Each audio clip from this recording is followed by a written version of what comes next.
In the last video, we talked about unspooling and spooling large bundle of the DTS and DTS cables into small bundles. DTS stands for Distributed Acoustic Sensing, and DTS stands for Distributed Temperature Sensing.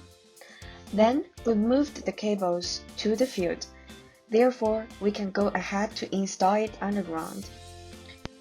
Before we started the installation, we had a meeting at BARC with Dr. Ann Jensen, an archaeologist of UIC Science.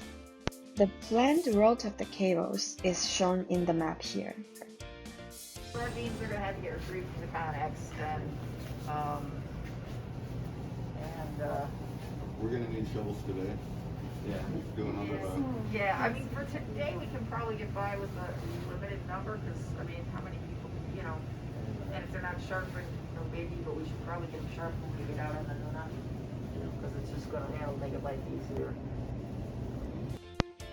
After the meeting, Dr. Jensen took us to pick up the shovels. Besides, we need a bear guard with a gun to protect us from polar bears. We also did a tour before starting the work. There are various permafrost conditions along the cable route, including disturbed permafrost under the building and undisturbed permafrost on the tundra. We use a drone to check out the in-situ condition of the undisturbed permafrost.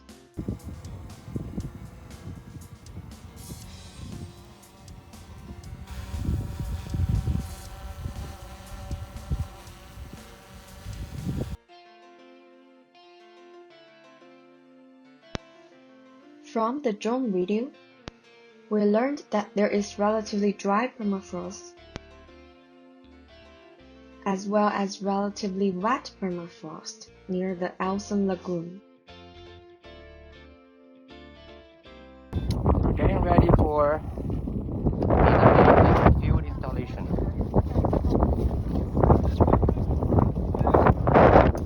Morning, Ann. Morning, Ben. Morning. Roland, Xiafang. Shotgun.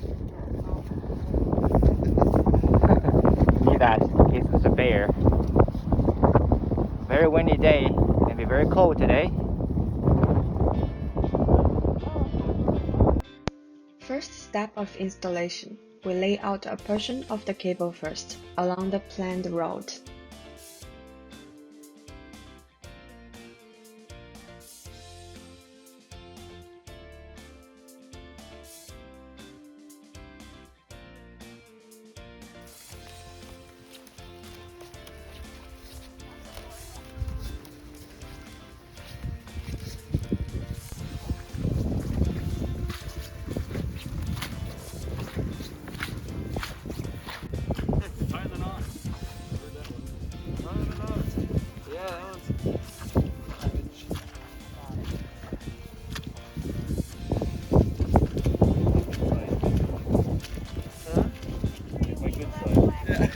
Oh, always good side of that.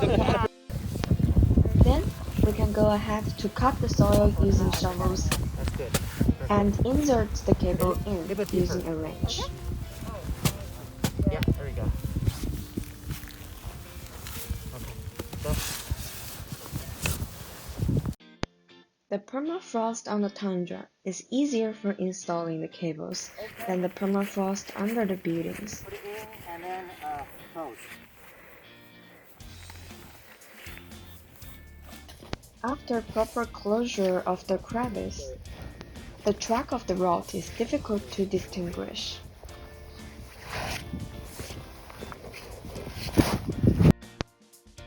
At the end of each day, we covered the unburied cables to prevent it from animal bites.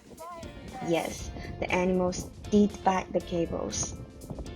The installation of the cables took a good 2 weeks, with some downtime due to the bad weather, when the wind is too fast and you do not want to stay out for too long, even though it is in September. After a few days of work, we need to do long hiking every day to get to the location. So here There's Dorsha. She's carrying a bucket.